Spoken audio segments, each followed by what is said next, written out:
आपसे अपील करने के लिए वोट की इस वीडियो मैसेज के जरिए मैं आपसे गुजारिश कर रहा हूं। कोल्हापुर के प्रभाग नंबर 12 के हमारे उम्मीदवार एमजे सैयद उम्मीदवार अपील करता हूं कि वो एमजे सैयद साहब को कामयाब करें और ये वाहिद मजलिस इत्तेहादुल मुस्लिमीन का उम्मीदवार है।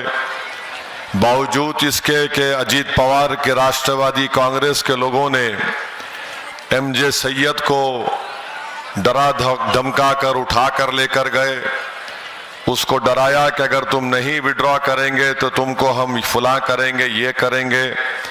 मगर मैं सलाम करता हूं एमजे सैयद की बहादुरी को कि इसने इन गुंडों के दबाव में आए बगैर आज भी मैदान में मनपाई खड़ा है।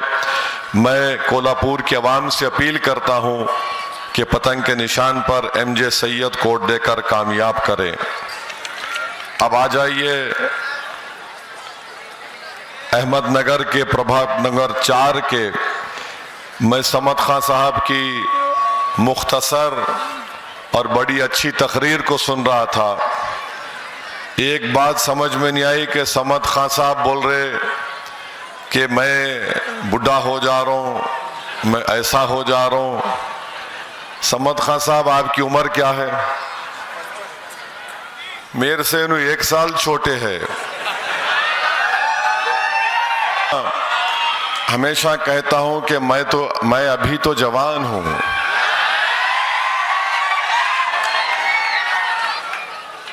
तो जब मैं जवान हूं, आप भी जवान हैं, तो ऐसा है समद साहब, इंसान अपनी सोच से बूढ़ा हो जाता। अगर सोच यंग रही तो हमेशा जवान रहता उन्हें। तो अल्हम्दुलिल्लाह, अल्लाह आपको सेहत से रखे।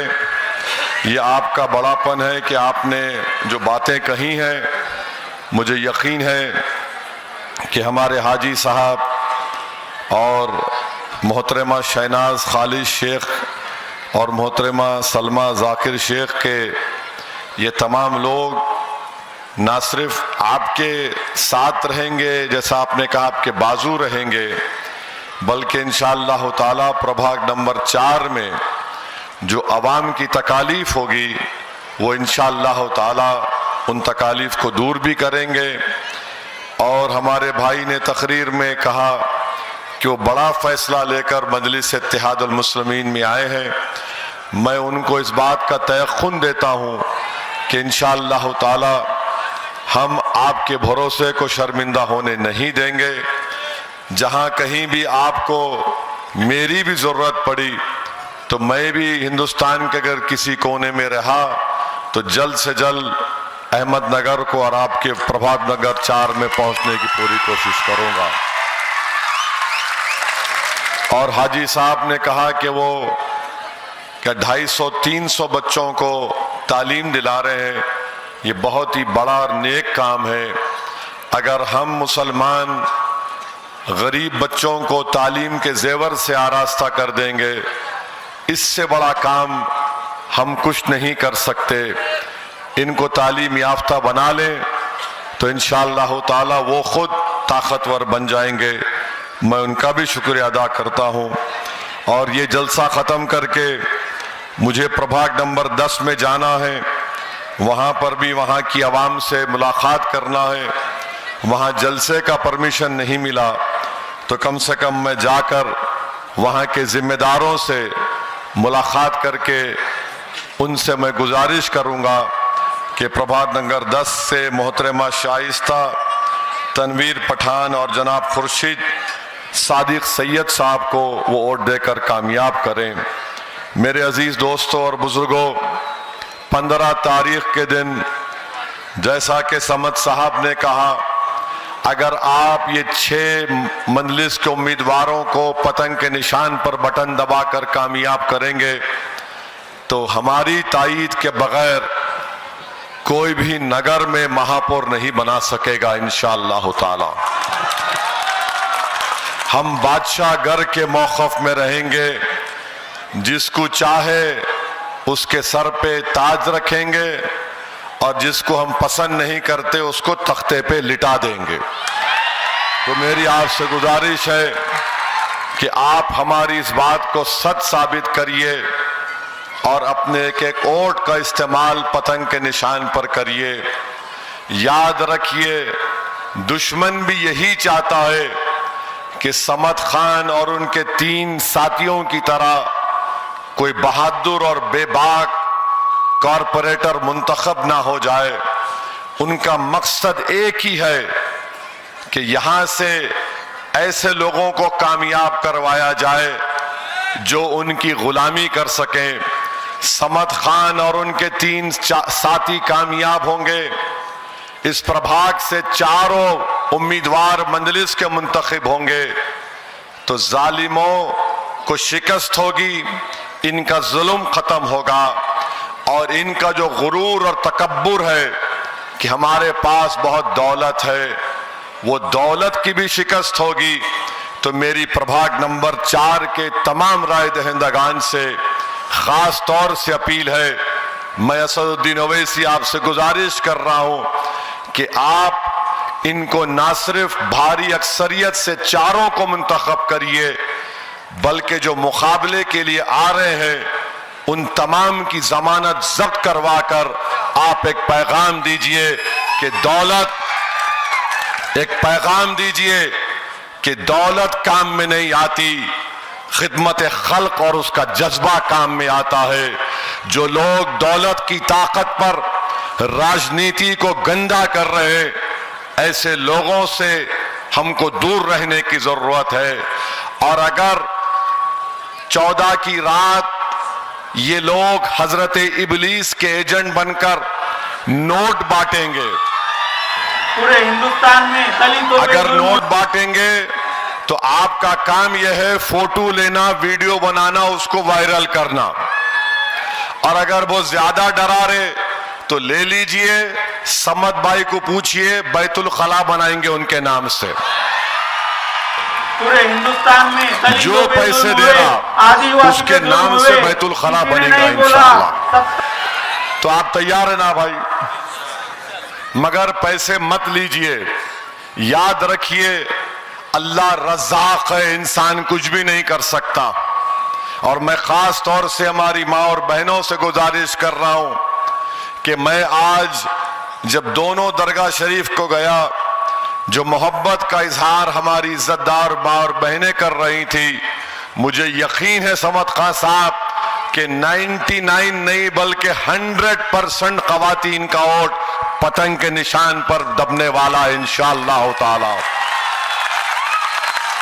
मैं आपको बता रहा हूं, एक बड़ा ही दिलचस्प वाकया हुआ।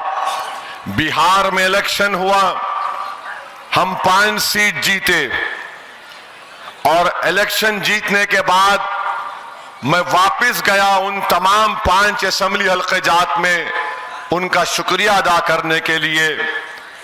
तो मैं किसी जगह पर गया, नमाज पढ़ के मस्जिद के पास जा रहा था तो वहां पर खवातीन थी।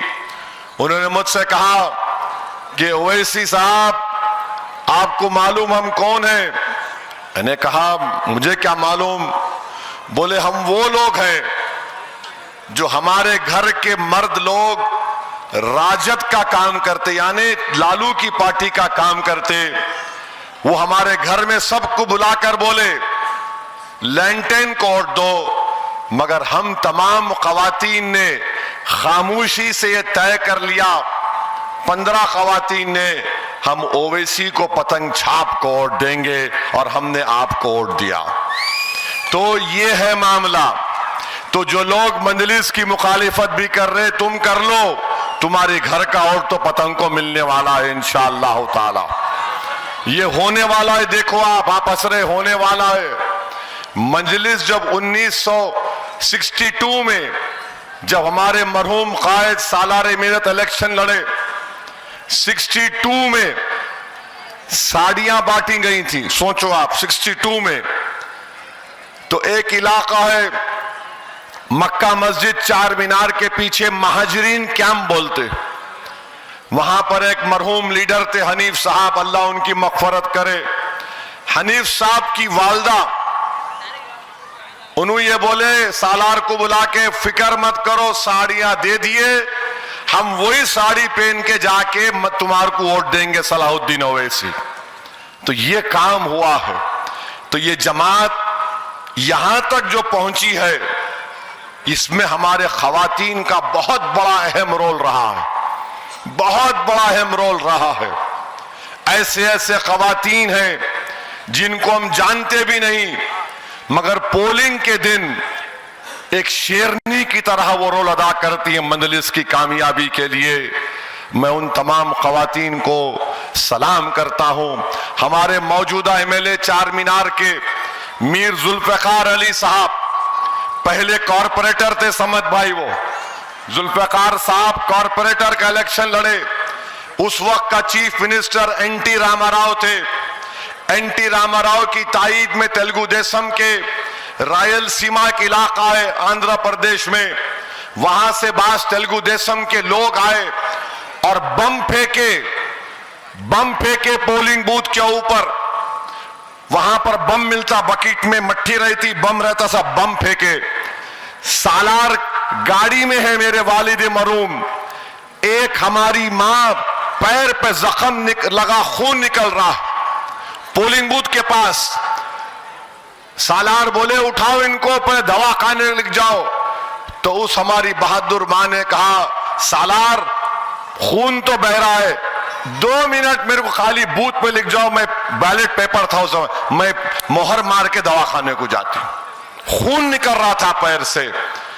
ऐसी मां और बहनों की कुर्बानियों से मजलिस इत्तेहादुल मुस्लिमीन को अल्लाह ने कुर्बानियां, और उनकी कुर्बानियों की वजह से अल्लाह ने यहां तक हमको लेकर आए। मेरे भाई आप जानते नहीं, इतने इतने वाकयात है हमारे खवातीन के। मैं 2009 का पार्लियामेंट का इलेक्शन गर्मा में आया, कड़ाके की गर्मी, मेरे ख्याल से 40 डिग्री से ज्यादा गर्मी थी। एक ज़ईफ मियाँ बीवी, मुझे ये कारवान टोली चौकी के इलाके की बात कर रहा हूं, मुझे बुलाई, एक माँ ने अपने घर में बुलाया, पर्दे में थे, बोले बेटा बहुत गर्मी है, तू मेरे बेटे के जैसा है। मुझे बुलाकर पानी पिलाया और कहा कि बेटा ये छतरी लेकर चल, तू तेरा धूप में चलना मेरे कलेजे को तकलीफ पहुंच रही है। अब बताइए कौन ये मोहब्बत कैसे पैदा होती है? क्या कोई दौलत लेके इस तरह की मोहब्बत पैदा कर सकता है? नहीं पैदा कर सकता। हम मर्द लोग ये समझते हैं कि हम ही सब कुछ हैं, मगर हम ये नहीं जानते कि हमारी मां और बहनों में, हमारी बेटियों में भी उतना जज्बा है। हम आकर नारे लगाते, मगर वो खामोशी से देखते, दुआ करते, खुश होते, अपने आंखों में आंसू लाकर समझते कि ये हमारा नुमाइंदा है, इसको कामयाब करना। तो मैं वार्ड नंबर 4 की खवातीन का भी शुक्रिया अदा करता हूं, और मुझे पूरा यकीन है कि जालिम हारेगा और ताकतवर जो इंसाफ करता है, समझता और मजलिस इत्तेहादुल मुस्लिमीन, अल्लाह उनको कामयाबी से हमकिनार करेगा। इस वार्ड में चारों उम्मीदवारों को मेरी आपसे दरखास्त है कि आप पतंग के निशान पर बटन दबाइए, और अगर कोई हमारे दीन की तारीख का मुताला करेगा तो सबसे पहले दीन इस्लाम में शहादत किसने दी? बोलो। सबसे पहले शहादत दी हजरत सफिया ने। हजरत सफिया ने पहली शहादत दी थी। तो ये दीन की तारीख भी हमसे पुकार पुकार कर कह रही है। तो मेरे अजीज दोस्तों और बुजुर्गों, हमारी खवातीन ने हमको बहादुर बनाया, हमको जीने का सलीका सिखाया हमारी माओं ने। हजरत सिद्दीक अकबर की साहबजादी हजरत अस्मा 100 साल की हो गई। उनके बेटे अब्दुल्ला इब्ने जुबैर इमाम हुसैन के बाद हुसैनी परचम को उठाया।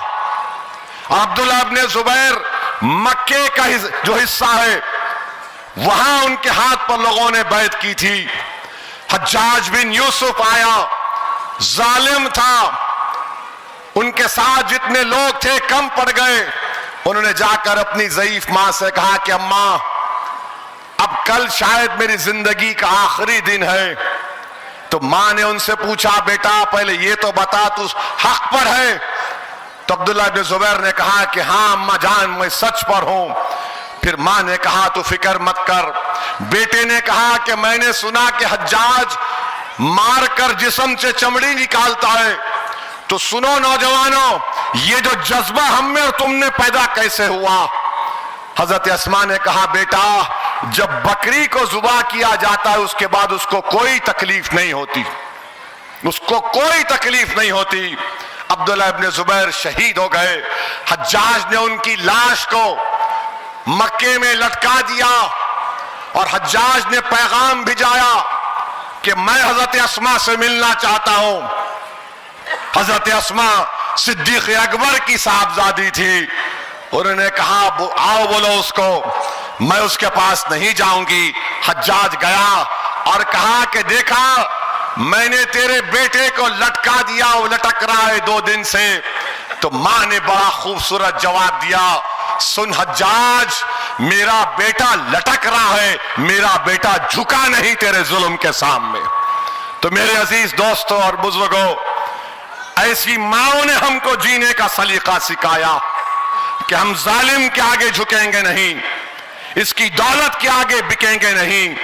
हम चाहे कितने भी गुनाहगार हों, मगर हम अपने इतने भी ईमान का सौदा नहीं करेंगे।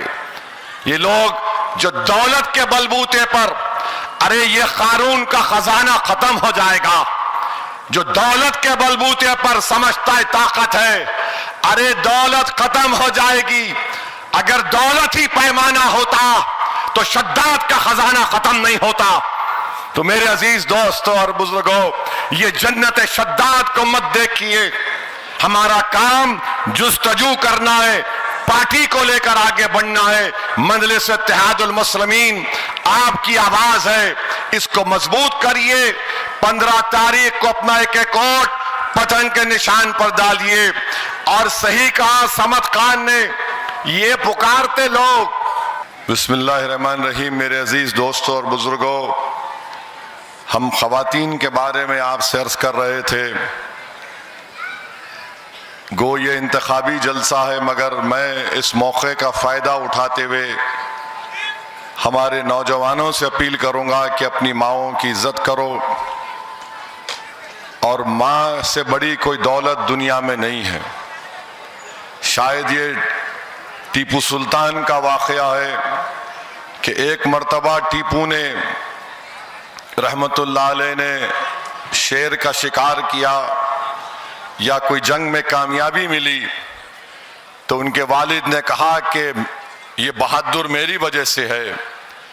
तो टीपू सुल्तान रहमतुल्लाह अलैह की माँ ने कहा कि ये मेरी दुआओं का सर है कि जब मैं इस बच्चे को दूध पिलाती थी तो मैं उसको दुरूद शरीफ पढ़ के दूध पिलाती थी और अल्लाह से दुआ करती थी कि अल्लाह मेरे बेटे को बहादुर और बेबाक बना। तो मेरे अजीज दोस्तों और बुजुर्गों, अपनी माँओं की खिदमत करो। ये बहुत बड़ी दौलत है, बहुत बड़ी नेमत है। अब मर्द वही है जो अपनी माँ और बीवी के दरमियान में बैलेंस करना, समझे ना। बीवी भी है, माँ भी है, दोनों भी अहम है। एक इधर झुके परेशानी, उधर झुके परेशानी। तो वो कामयाब मर्द वो है जो अपनी बीवी को भी इज्जत से रखे और माँ का भी एहतराम करता रहे। बहरहाल मेरे अजीज दोस्तों और बुजुर्गों, 15 जनवरी के दिन आप तमाम को मजलिस को वोट देना है। मैं हमारी बहनों से जो हमारे उम्मीदवार है उनसे अपील कर रहा हूं कि आप लोग बेबाक होकर काम करिए, बेखौफ होकर काम करिए, मगर एक बात का ख्याल रखिए कि हर कोशिश अदब के दायरे में अगर होगी तो उसमें और ज्यादा बरकत होगी। मेरे अजीज दोस्तों, ये सिर्फ खवातीन के लिए नहीं है, मर्द हजरात के लिए भी है। हम खामखा सिर्फ औरतों को ही बोलते, बच्चों को ही बोलना ना, मर्द लोगों को ही बोलना। तो ये इस्लाम इक्वालिटी की बात करता है, मसावात की बात करता है।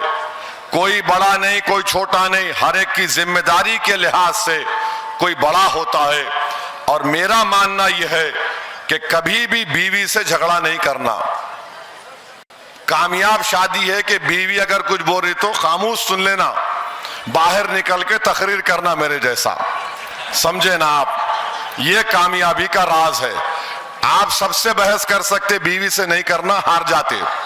मैं आपको हमारी शादी के 30 साल तजुर्बा घर का राज बता रहा हूं। जाना है मुझे 13 तारीख के बाद, मगर बता के जा रहा हूं ताकि आप लोग खुशी से अपनी जिंदगी गुजार सके।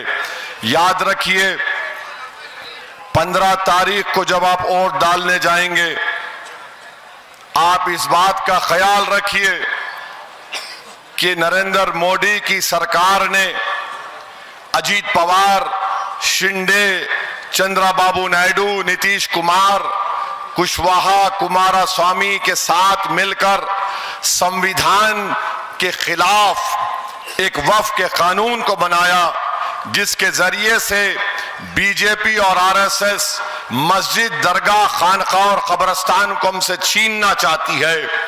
तो ये वो काले कानून के बनने के बाद एक बहुत बड़ा इलेक्शन महाराष्ट्र में होने जा रहा है। अगर आप अपनी वोट के जरिए से दिल्ली के बादशाह को एक पैगाम देंगे कि तुमने जो कानून बनाया जो संविधान के खिलाफ है, आर्टिकल 14, 25 और 26 के खिलाफ है, तो हम एक बहुत बड़ा इत्तेहाद का पैगाम दिल्ली हुकूमत को दे सकेंगे, ताकि उनको मालूम हो जाए कि कभी भी कोई कॉम्प्रोमाइज नहीं किया जा सकता जहां पर मस्जिद के और दरगाह और खानखाहों और कब्रिस्तान की बात आती है। याद रखिए वक्फ का मालिक अल्लाह होता है, वक्फ का मालिक अल्लाह होता है, इंसान नहीं होता है। और आप देखिए किस तरह का कानून मोदी ने बनाया कि अगर किसी हिंदू धर्मस्थान की जायदाद पर कोई कब्जा करता है तो लिमिटेशन एक्ट अप्लाई नहीं होता।